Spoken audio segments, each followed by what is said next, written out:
Three, two, one. You ready? You're listening to the Real Pineapple Podcast Network.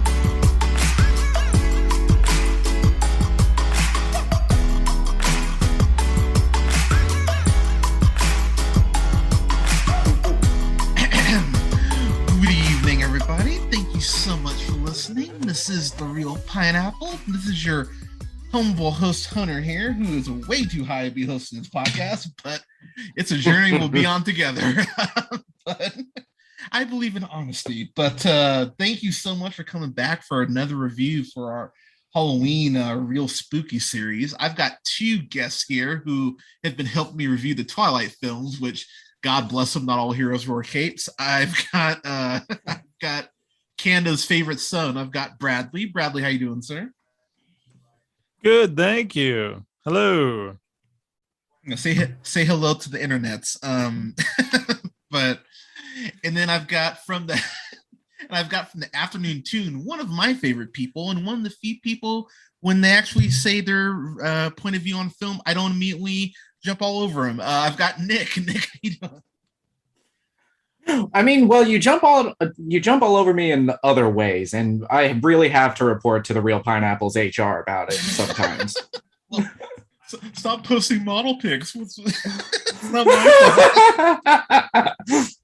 But Jesus, but we're here to review this movie that came out earlier this year. I actually wish it was coming out at this time.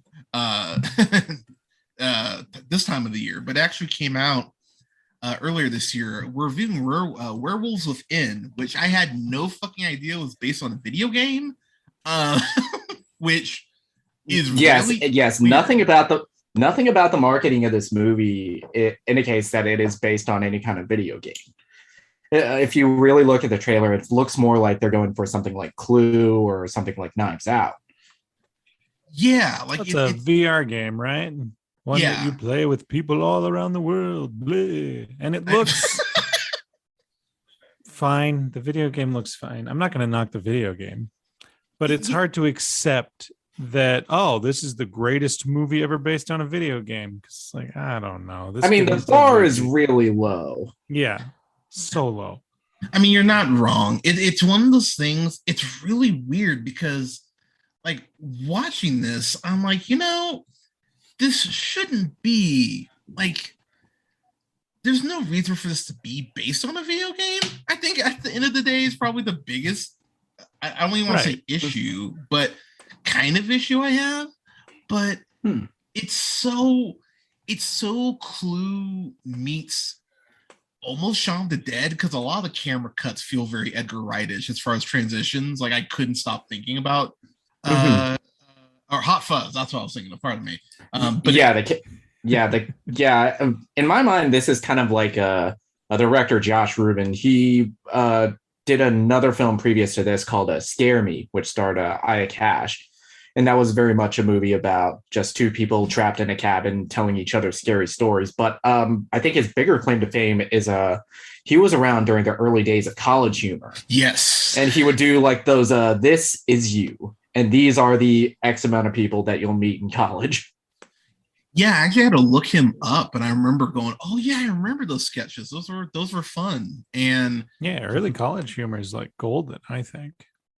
Yeah, and it was interesting to see. I mean, go figure. He's doing a movie with with fucking Sam Richardson, who I love that dude. Just to get that out of the way, I fucking love Sam Richardson. Yes, he is. Yeah, he is wonderful. In pretty much everything that he has appeared in this year, especially his small bit role in Ted Lasso. And so good. And I don't know about you guys, but I actually really liked his character in The Tomorrow War, even though he's criminally underutilized in that. He's the one thing pretty much in that movie that I went, man, I'm not wanting to just him and J.K. Simmons were actually the only things about that movie I really enjoyed. It should have just been about them. Yeah, it really should have. But I'm a big fan of Veep. I think Veep is a very underrated show, even though it got all the Emmy praise and everything. But it's still a very underrated show, in my opinion. But I was so happy to to see him get a starring role, and in my opinion, knock it out of the park. Because while it definitely has Clue vibes, and I would say mixture of Edgar Wright vibes, I definitely got some Blazing Saddles from this, as far as just like, oh man, he's the black dude around all these white people, and he has to solve this thing that he really shouldn't have to solve, let alone being his first fucking day, basically. And he's like, oh fuck, this is a bummer of a situation. And it actually, it's funny though. Like that setup alone is really funny, as far as if there is a werewolf or not. But it is one of these movies that the more I watched it, the more I enjoyed it. Yeah, same. I really enjoyed how much of a dark comedy it was, and how the people. This movie, if you had to like nail down its tone, it is absolutely dark comedy. Especially like with the opening of the movie, it opens on like this sinister, really like evil-looking quote in the most sinister font, and then you realize who it's by. It's by like I think I have it right here in my notes. Listening is where love begins. Listening to ourselves, then our neighbors, and then it just drum beats and Mr. Rogers, which scared the shit out of me. I was like, oh my god, like what? But it had me rolling. But to your point, it goes ahead and starts off at this bit. This person gets dragged away by something we see off screen. We jump ahead 25.5 days later, specifically to Beaverfield, which sounds like a place where I would resident. but it's a small ass town. Hey, fuck. No warning. I know. But it's a small ass town with very, eccentric characters. And I think my big issue is that you don't get to know the townspeople enough to justify the film. But I'll be real, it was hard for me to keep some of their names straight. Oh, sure.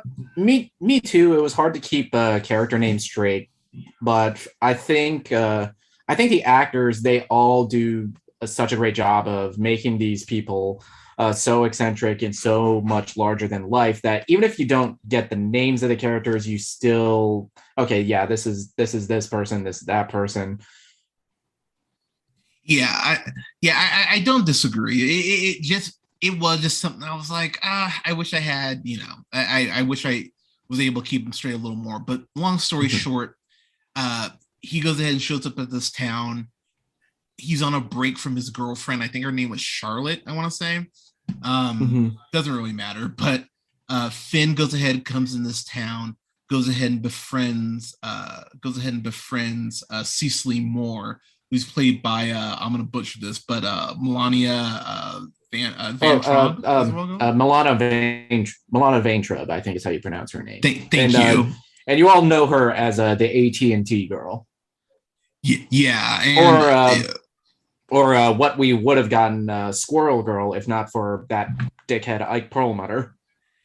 She does the voice of Squirrel Girl in the Marvel series, like ones of thousands of Marvel series. We could have gotten it on Disney we almost got it in live action. Yeah, I would have been very happy with that. And I think she's fantastic, has the comedic timing, that kind of quirky dork, because Doreen is very confident, and from afar you'd be like, oh, look at that dorky girl over there with the big squirrel tail, that's weird. And then meeting her, she becomes bigger than she is outwardly, because she's such a fantastic character. I'm so annoyed that they don't know how to adapt that with this casting.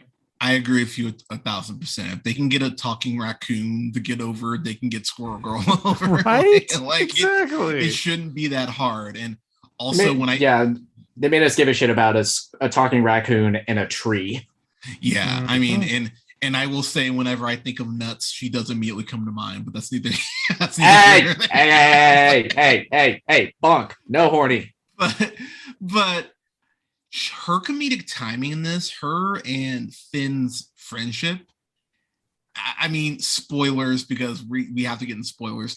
The moment I saw them together, I just went, fuck, I kind of know where we're going, but the journey will be fun. And the journey is incredibly fun, but it just sucks because as soon as you see her, and I realized, man, I'm falling in love with her, kind of like Bruce Wayne. Whenever he falls, quote, in love, he's like, oh man, they might be working for quarter owls or whatever. It's like, fuck, she's probably the werewolf because I like her so much. And yeah, go figure she is. Yeah, and the thing that works so well about it is that when it is revealed that she is in fact a werewolf, her performance still works both ways. It does. And I think it's kind of this is probably like a really rewarding movie to rewatch, because then you can see all the little ticks and the hints that they're dropping throughout, because I don't think the reveal comes out of nowhere. I agree with you 1,000%. Well, the reveal still works even when you know what it is. This is a very rewatchable movie, because her revealing herself in the way that she does and then explaining her plan is very cruel, mean-spirited, and Finn Wheeler, the character played by Sam Richardson, is a positive guy, but it's an attack at humanity that's very much, ooh, she got us. Like, her plan is, oh no, I plant paranoia and rumors in a town, and then y'all just kill each other, and then I feast. Like, oh, yeah, and then I got us sound like the bad guys. Yeah, and then I got food till like next winter. Exactly, right? And that's such a nefarious but and easy plan to pull off. Yeah, and thematically, I think this is very much the inverse of Ruben's last film, Scare Me, because in that film, a lot of the bigger themes was of like gender politics and like toxic masculinity, and here you get a very positive masculine lead in Sam Richardson. Yeah. Absolutely. So, the fact that he wants to help instead of like, get me out of this town of Hicks, or, you know, the usual attitude when someone new comes to a small town, his like need to help people and investigate situations that are rather frightening. When they go up to the angry old man, I'll just say, Glenn Fleshler playing Emerson, and his house is just decorated with killed animals, and he's very introverted and angry looking. Any other movie, he would have been the werewolf. Yeah.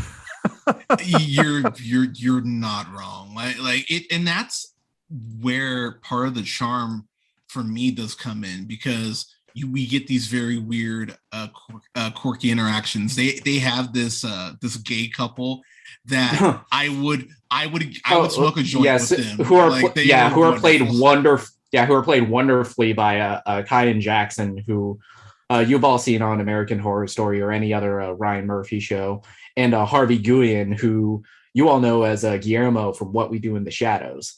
Yeah, that's where I got him. Yeah, they're wonderful. Like, I wish I had more time with them, because they just have, of course, the sass, but goddamn, they're like cute together, but they're also in this situation where you go, either one of you could be the werewolf too, potentially. Like, it's fascinating to watch their arc, and I really wish we had a little more of them. But to Bradley's point, yeah, Finn just wants to help. And when he initially meets Cicely, it's so sweet because they have this really fun like banter back and forth where it's like it's fun at first, and it's a little flirty. And I will be the first to admit I felt attacked, because until my early 20s, I had no idea when someone was hitting on me, and I'm sitting there going, dude, like she's late, like she's giving you a lane. She's letting you try to move over, and he's like, all right, well, good night. It's like, you dumb mother.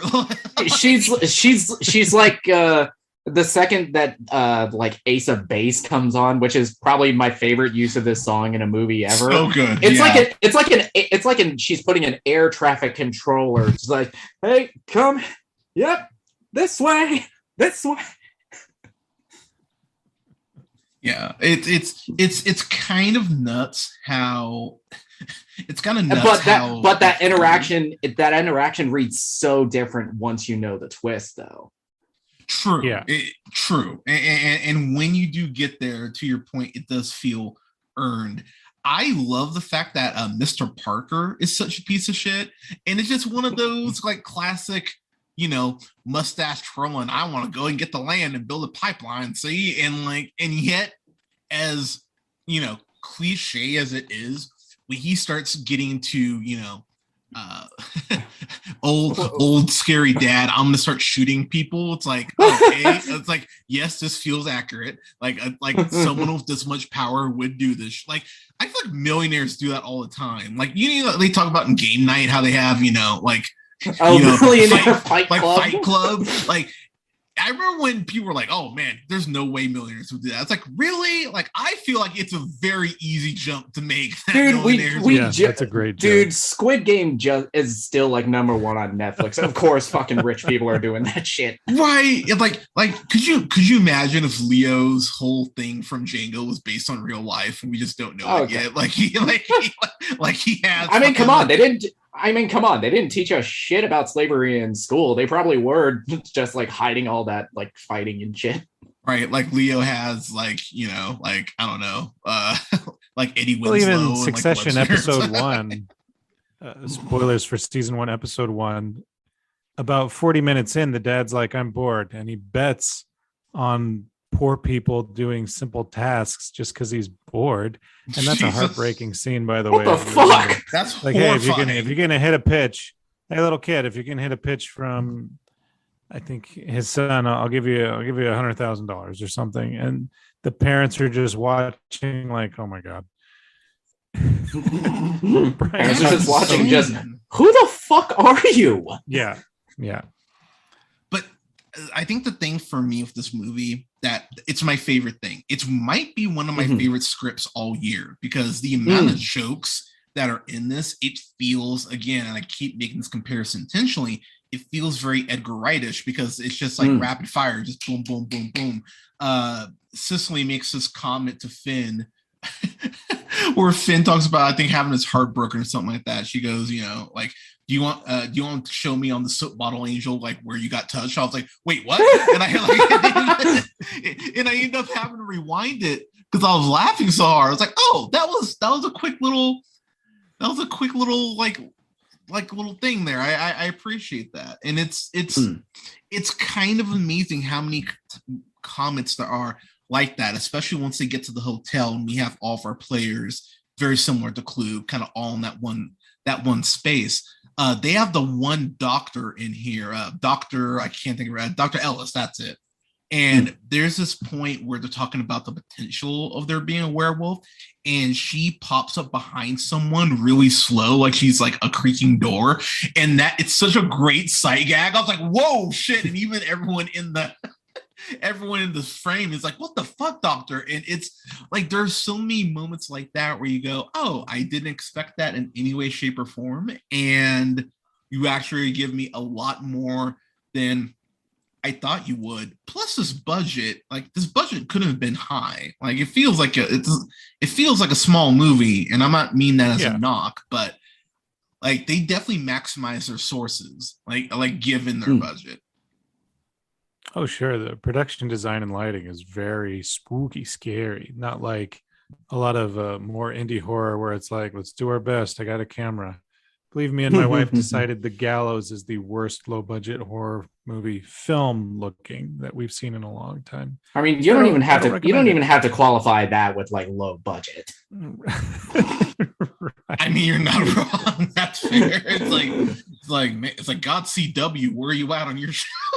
I love how everything fucking just Greg Berlanti's looking in the corner, just pathetic. Yeah. Well, right. Well, everything's a red herring too, but the red herrings work because everyone in this is, I'm going to say shitty person, but then qualify that with a human being. Like there's two people in this, Devin and Joaquin. Their last name is Wolfson. So like, maybe. And then Gwen, who's the town gossip, has dirt on everybody, and everything she says about everybody in the town is like, that kind of sounds like something a werewolf would do now that I think about it. Yeah, George. And then you have her boyfriend, Marcus, who is just like, I think either like drunk or high during this entire movie, and it's just like there for the drama. Yeah. Right. Like, oh, maybe he's hiding something because he seems to be out of the situation mentally. And then you have other character, Pete, and his wife, Trisha, who are just like the stereotype, like Fox News loving conservative, Yes, and of course very much Pete that. Pete can keep his hands to himself. So might he be the werewolf? Yeah, Right? I thought his last name was Hannity for a second. I was like, God, that's Yeah. so The sexual predator is the real predator kind of thing. Yeah, like to your point though, Bradley, the red herrings do work. Real quick before I throw it back to you guys and get to our final grades, maybe my favorite line of dialogue in the whole thing is where Finn and Cecily, they're investigating, and he goes, "Are you scared?" She goes, "No, I'm punk." And he goes, "Like, you were in a punk band?" And she was like, "Yeah, in high school I was. We were called the Megalodons because our lead singer was named Meg." And I'm like, this is so fucking cute. I love this so much. And just, again, it made me just keep loving her more and more. I'm like, God damn, this is really working for me. And again, when you get to the end of the film, and it really is about Finn having the confidence to be himself, as cliche as that is, but also to be, like strong, independent of a partner too. Yeah, because a big through line of this is Sam Richardson listening to like these self-help tapes of like, hey, if you want to be a man, you got to do this, you got to do that. Exactly. And the big turnaround for his character is just say, you know what, fuck all that, and it's just being him in like the most positive way possible. Yeah, but to what Bradley was talking about earlier, when she reveals herself to be the werewolf, it's brutal when she just kind of runs him down. I was like, well, fuck that. I was like, I'm sitting there, I was looking at it, like, you were friends. What the fuck? That's so mean. And then the way the movie ends too, I thought was fucking badass. I was like, well, shit. Okay. I actually appreciate the violence in here. This is a violent movie too. In the last 20 minutes, shit just pops off. The last 20 minutes, it goes off. You really see the budget. Very, very, very much like, yeah, that's basically where the entire budget went. Yeah, and it's well worth it for the last bit, and the journey feels earned as well. So, getting to my final thoughts here, I don't know if this will crack my top 10. Mm-hmm. It'll definitely be an honorable mention, though. This is one of those. This is kind of like when Hotel Transylvania came out, and you kind of think about how often do we get, like new Halloween movies that have to be something that you watch, each year. And in Hotel Transylvania, the first one only, I would definitely say falls in that realm. And for me, this is definitely going to be a Halloween rewatch each year. I had so much fun with this, and I've watched it a few times because I was lucky enough to get a screener for it when it came out, and I just found myself laughing, and I actually went and bought it like as soon as I could. I'm so happy this movie exists, and I'm looking forward to it being one of those movies that people go, "Oh, have you seen this one? No, I haven't. Oh, you should spend the $5 or whatever to rent it." But this is a solid, A for me. A for yeah. This is a solid A. So Bradley, your final thoughts and grades, sir. Yes, I also very much enjoyed this. Melania Vandertrub, I'm so sad again that she's not getting the chance to be the live action Squirrel Girl. Same. I think she's magnetic, very fun. Sam Richardson as well. I'm excited to follow and see where his career goes as Finn Wheeler. I love these films that deconstruct and reconstruct the myths that we have. If werewolves were real, how would they survive? Not likely very well. But this proposes that deceit, lies, misdirection, like how all evil survives in the world. Now, there's tons of stories that all of us could look up tonight about, some town up north, it's cold, the power went out, people went crazy, and then someone died. It happens. And the it happened rumors work so well in this story. At the end, after the credits roll, if they had a scene where news vans pulled up and said, "What happened?" And like, if Finn is like, a werewolf tricked tricked us and people died, they'd be like, okay, Hicktown experiences hypothermia, loss of power in this frozen weather, so people started killing each other. We hear you. And that's just such a cool evil undercover method for me. And the little knickknacks all around as well, like there's this crocheted wolf with a needle through it that's being used to promote this film. I love that. I hope I'm able to either buy that or convince one of my crafty friends or my crafty spouse to like knit that up for me, because it's wonderful. This so far is on my top 10. We still got a couple months to go, though, so we'll see. Okay. But I had so much fun watching this with other people, and again with my spouse. Just loved it. In closing, when Finn was like complaining about his ex, and like you guys pointed out, when Cecily, the character played by Milana, puts on Ace of Base and takes off her UPS jacket, my wife right away was like, "Woo, he's not going to be complaining about his ex for long." Damn. And what a wonderful, fun, scary, violent, just my favorite kind of horror comedy. So yeah, I'm giving it an A as well. Nice.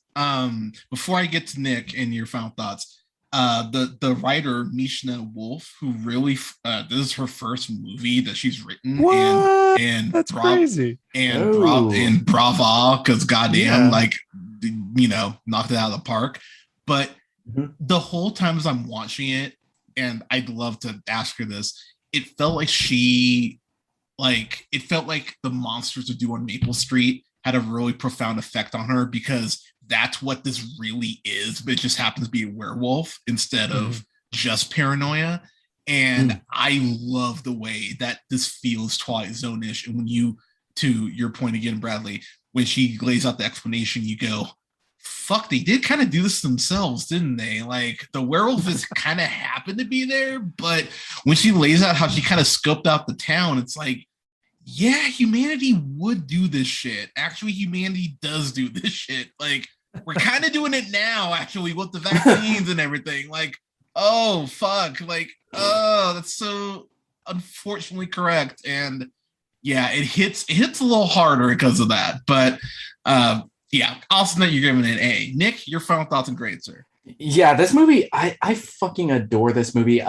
Just besides all of the comedic performances that work so well, the dialogue that is so like whip smart and fast. I had to rewind it like several times to get like some of the best lines for my notes, especially like when in that initial scene where Sam Richardson and Milana Weintraub are like hanging out, and he's like describing their relationship, and it finally dawns on him, oh, we're broken up, aren't we? Yeah, I love that.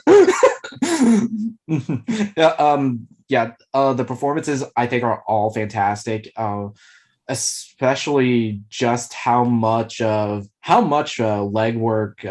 Mishna Wolf does with the misdirection, because it works so well. And even when I rewatched it the second time, knowing the twist, all of the like little red herrings still got to me. I was like, wait, could that still work? Could that still work? And to go back to your point, the feeling about when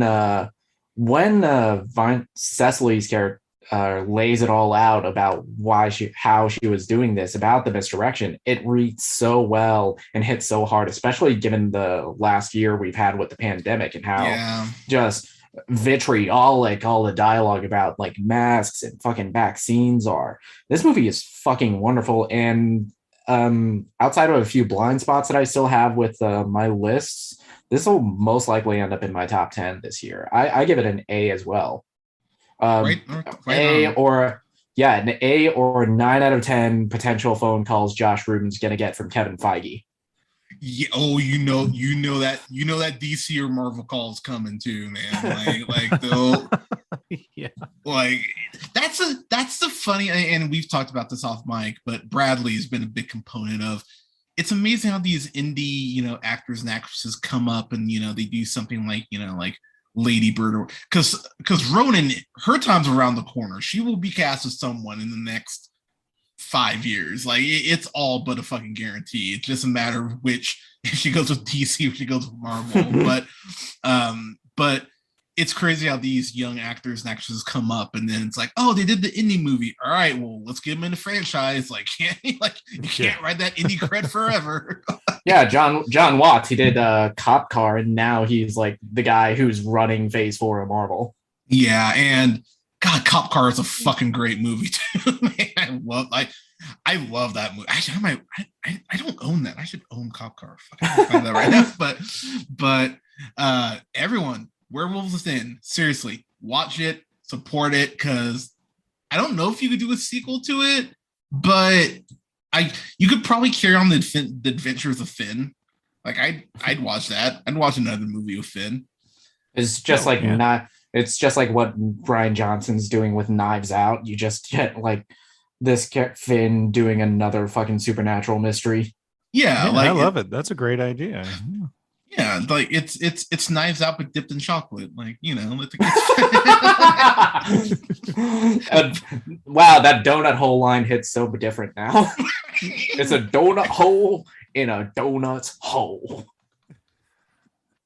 Also, last thing I'll say real quick, it makes or Beaver where the Beaverville, Beavertown, whatever, it makes that place look fucking cold as shit. Like, just watching the movie, I was getting cold. I was like, oh, that sucks. like that looks miserable. I would not want to be there right now. So yeah, credit there. But gentlemen, thank you so much for being on. I appreciate you both. Werewolves Within. Everyone, have you watched it? What did you think of it? Go ahead and let us know in the comments. You can follow yours truly on the Twitter at @JHunterRealPineapple. You can hear me talking shit about Grace Randolph right now. You can go ahead. As you should. Because she's terrible. Dogs can talk to aliens. See, I made something up. Sorry, I have a source that says, see, I'm Grace Randolph. Anyway. Watch, someone's gonna be like, fuck you, Hunter. Grace Randolph's wonderful. But you can find and to that I say it he's doesn't gonna matter restore how the Snyderverse, Hunter. I just to that dude. Grace Randolph is not gonna fuck you. Right. Whoa. I mean, probably not. Maybe. I don't know. That's just crazy that you would listen to someone with that hope. Oh my gosh, do I have listeners like that? I'm kind of flattered now. But you can like us on Facebook. Good God. You can like both our pages on Facebook at Real Pineapple Games and The Real Pineapple. I'm going to be hopping on Twitch next week for Halloween. I'm going to stream Resident Evil 4. God help me. I am terrified to play that game because it's wonderful, but shit pops I think up. it's the best one. I agree, especially after, because God, they followed that up with Resident Evil 5, and that does not make me happy. Like, oh, you want to shoot a bunch of black people? Hell yeah, cool. They happen to be zombies too. Wait, they were zombies? That was awful as well. They were like, well, it's okay because they're zombies. Wait, they were zombies? Yeah. Right, exactly. A zombie? I didn't know they had zombies in Minnesota, but you can.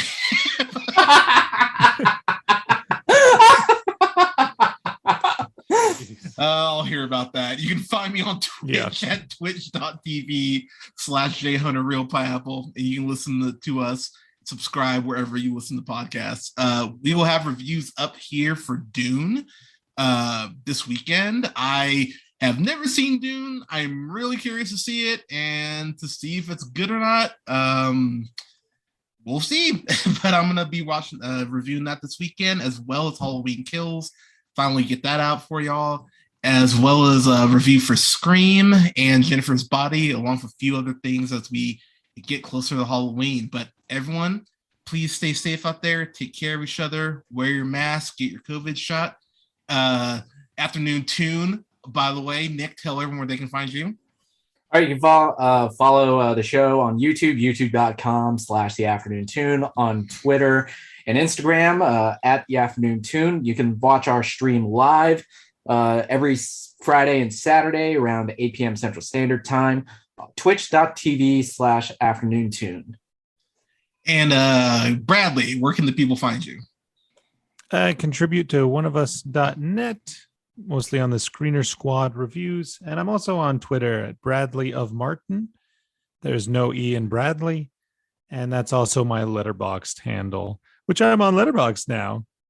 Yeah, I gotta get back on. Oh yeah, you can find me on Letterboxd. Technically, I need to actually start using my Letterboxd again. You can find me at Black Shazam because that's just something I've been using that since Shazam came out. I just don't want to change it. So, yeah. Speaking of, I need to get on Letterboxd. You can find me on there, Night and Day Nick. That's NIGHT, the letter N, DAY Nick. Boom. See, all right, cool. You're welcome, Letterboxd, for the free. For the free. You're welcome. You're welcome, Letterboxd. Pay us. Right, I know. Come on, you know you want to, but that'd be nice. Is that a possibility? I hope so. That'd be great next year, 2022. Let's go. But gentlemen, thank you again for your help. Again, everyone, stay safe out there, and we'll talk to you soon. All right, I'll get this exported to you ASAP, and then I'm gonna put some kids to bed. Go ahead and